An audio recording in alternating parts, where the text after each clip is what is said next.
नमस्कार दोस्तों, आज आप सभी के लिए लाया हूँ युष्मत शब्द रूप। युष्मत शब्द रूप तुम दोनों तुम सभी के लिए जो शब्द रूप है युष्मत शब्द रूप, उसका हिंदी अर्थ समझाने जा रहा हूँ मैं सामान्य रूप से। आप सभी ध्यानपूर्वक देखें और समझें। कारक का जो चिन्ह है, कारक के चिन्ह के आधार पर शब्द रूप का अर्थ करने का प्रयास किया गया है, ये ध्यान रहे सभी को। कारक के जो चिन्ह है उसके आधार पर शब्द रूप का अर्थ बताया गया है, तो सभी ध्यानपूर्वक देखें।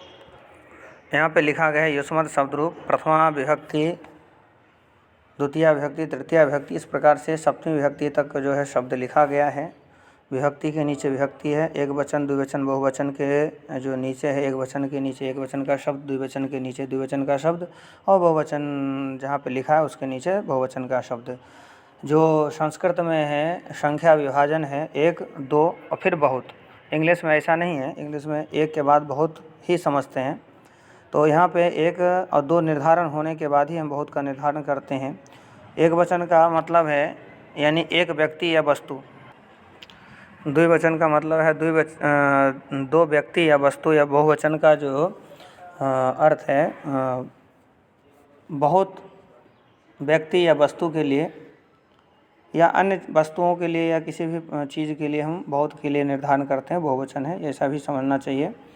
प्रथमा विभक्ति है त्वम युवाम यूयम। प्रथमा यानी कर्ता कारक, कर्ता कारक का चिन्ह है ने जो चिन्ह है, तो इसका जो अर्थ है त्वम युवाम यूयम, ये नीचे दिया गया है। यहाँ युष्मत शब्द रूप हिंदी भाषायाम, यानी युष्मत शब्द का रूप जो है हिंदी भाषा में बताने का प्रयास करूँगा, ऐसा लिखा है मैंने।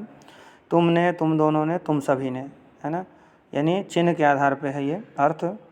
हम लोग वाक्य बनाते हैं तो हिंदी अर्थ, हिंदी से संस्कृत में वाक्य बनाते हैं तो हिंदी अर्थ पहले समझना चाहिए, यानी हिंदी पता है तभी उसका हम संस्कृत ढूंढ सकते हैं। यानी जिस शब्द का हिंदी अर्थ हमें पता है उस शब्द को हम संस्कृत में तुरंत समझ लेते हैं और उसको प्रयोग करने में हमें ज़्यादा टाइम नहीं लगता है। इसीलिए यहाँ पे मैंने अर्थ बताने का प्रयास किया है।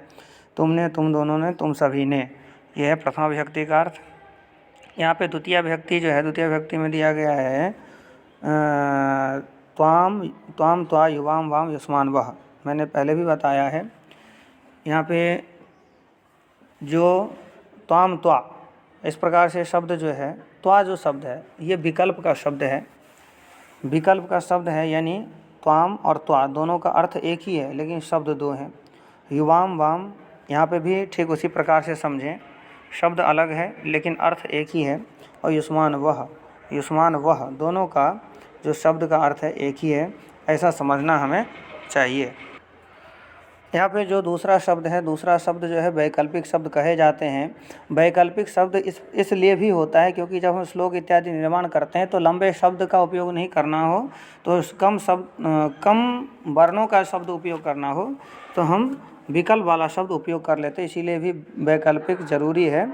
इस प्रकार से समझना चाहिए। त्वाम त्वा युवाम वाम युष्मान वह, यहाँ पे हिंदी में अर्थ बताया गया है तुमको, तुम दोनों को, तुम सबको या तुम सभी को, इस प्रकार से जो है अर्थ बताया गया है। अब तृतीय विभक्ति में कोई विकल्प नहीं है, त्वया युवाभ्याम युष्माभि। द्वितीय विभक्ति का चिन्ह था को, इसीलिए मैंने हिंदी अर्थ में यहाँ पे बताया है कि तुमको, तुम दोनों को, तुम सभी को। अब तृतीय विभक्ति का जो चिन्ह है से अथवा के द्वारा, यानी उसके द्वारा अथवा उससे, ऐसा कहते हैं ना, यानी तुमसे, तुम दोनों के द्वारा या तुमसे, तुम दोनों से, इस प्रकार से अर्थ निकालते हैं। तो यहाँ पे जो अर्थ है वो इस प्रकार से नीचे बताया गया है। यहाँ पे देखिए तृतीय विभक्ति का जो है दोनों ही प्रकार से अर्थ बता दिया गया है। तुमसे अथवा तुम्हारे द्वारा, तुम दोनों से अथवा तुम दोनों के द्वारा, तुम सबसे या तुम सबके द्वारा, है ना। इस प्रकार से हम हिंदी अर्थ समझ सकते हैं, कर सकते हैं। आगे जो है तुभ्यम ते युवाभ्याम वाम युष्माभ्याम वह, विकल्प है, दोनों ही शब्द का एक ही अर्थ है। तुभ्यम ते दोनों का एक ही अर्थ है, युवाभ्याम वाम इन दोनों का एक ही अर्थ है, युष्माभ्याम वह इन दोनों का एक ही अर्थ है। आपको दिख रहा होगा कि कहीं कहीं पे शब्द एक जैसे ही, अलग अलग विभक्ति है लेकिन शब्द एक जैसे ही है, तो विभक्ति के आधार पे अर्थ को समझने का प्रयास करें, यही मैं कहना चाहूँगा। यानी जिस भाव से, जिस अर्थ में जो शब्द का अर्थ निकाल रहे हैं, उसी भाव से उसी शब्द को आप उपयोग कर सकते हैं। जैसे वाम है, वाम शब्द विकल्प में 3 जगह प्रयुक्त है, तो वाम का अर्थ द्वितीया में अलग है, चतुर्थी में अलग है और षष्ठी में अलग है। वह का भी यही सिस्टम है, त्वा और ते का भी यही सिस्टम समझना चाहिए, यही तरीका है। भाव के आधार पर अर्थ निकालने का प्रयास करना चाहिए। शब्द एक हो सकता है लेकिन शब्द एक के साथ में अनेक अर्थ निकल सकते हैं, ऐसा भी है, तो ये ध्यान रहे सबको। आगे जो है तुभ्यम ते युवाभ्याम वाम युष्माभ्याम वह। तुभ्यम थे चतुर्थी विभक्ति का अर्थ देखिए, तुम्हारे लिए, क्योंकि ये जो करण कारक का चिन्ह है से के द्वारा, और यहाँ पे जो करण के बाद है संप्रदान का, संप्रदान है, संप्रदान का है के लिए, संप्रदान का जो चिन्ह है वो है के लिए, यानी तुम्हारे लिए, तुम दोनों के लिए, तुम सब के लिए। तुम के लिए ऐसा नहीं कह सकते, इसीलिए तुम्हारे लिए मैंने लिखा है, तुम दोनों के लिए और तुम सब के लिए, तुम सभी के लिए ऐसा कह सकते हैं। पंचमी विभक्ति में है त्वत युवाभ्याम युष्मत्, यहाँ पे विकल्प नहीं है, तो यहाँ पे जो चिन्ह है वो है से। अब तृतीया में भी है से और यहाँ पे भी से है, तो से जो है वहाँ पे यानी के द्वारा, यानी उससे या उसके द्वारा जो कार्य हो, उसमें तो तृतीया विभक्ति है।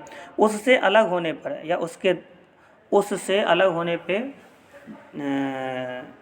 या तुमसे अलग होने पे या बालक से अलग होने पे, राम से अलग होने पे, से जहाँ लगा होगा अलग होने के लिए, ऐसे जो अर्थ है, ऐसे अर्थ के लिए हमें पंचमी विभक्ति का शब्द उपयोग करना चाहिए।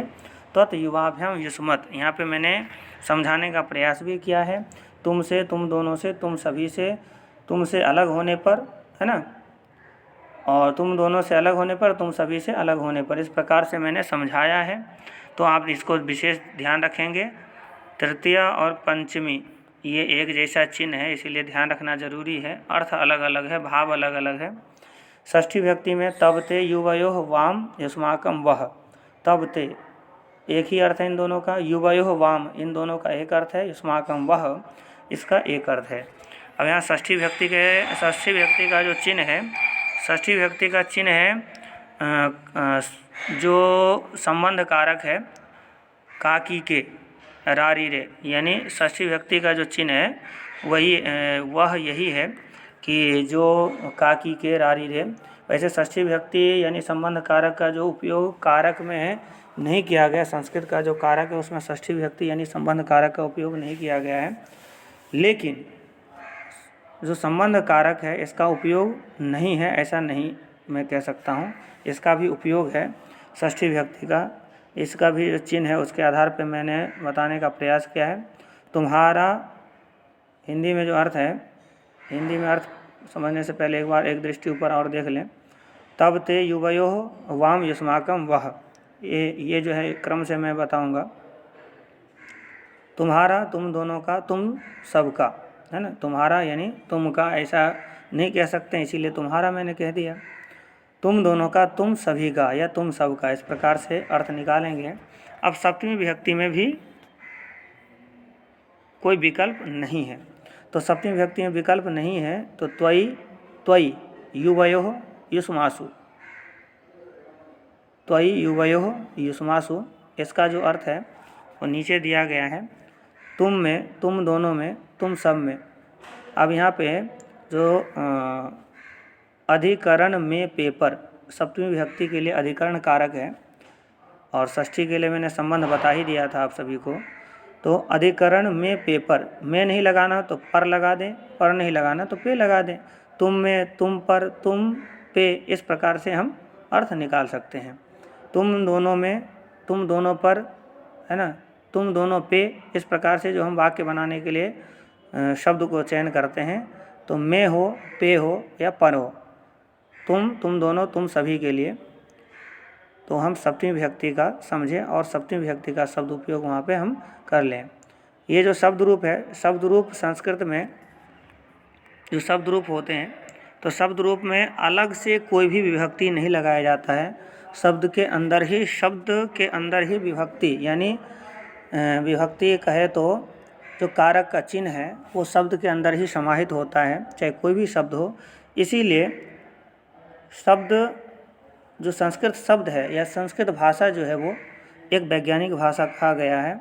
मान लीजिए सपोज ऐसा है कि अंतरिक्ष में जाना हो, अंतरिक्ष से कम समय में कोई मैसेज भेजना हो, तो संस्कृत का जो अगर हम ज्ञान रखते हैं तो कम समय में और बृहद अर्थ वाला मैसेज हम भेज सकते हैं। इस प्रकार से वैज्ञानिक का कहना है, मैं नहीं कह रहा हूँ। छात्र हित में मैंने वीडियो बनाया है, कहीं पे कोई त्रुटि भी हो सकता है तो उसको ध्यान देने का प्रयास करें स्वयं भी। आगे जो है मैं यही कहूँगा आप सभी से, एक ही गुजारिश है कि लाइक, सब्सक्राइब और शेयर करते रहें इस वीडियो को, ताकि छात्र हित में ये वीडियो मैंने जो बनाया है ये सभी छात्रों को इससे लाभ मिल सके। इसी प्रकार से मैं आप सभी से कहना चाहूँगा। आज के लिए इतना ही, धन्यवाद। एक चीज़ और कहना चाहूँगा कि बीच बीच में कई आवाज़ डिस्टर्ब किया होगा, इसको ध्यान न दें। जो विषय वस्तु है इसको ध्यान दें। धन्यवाद।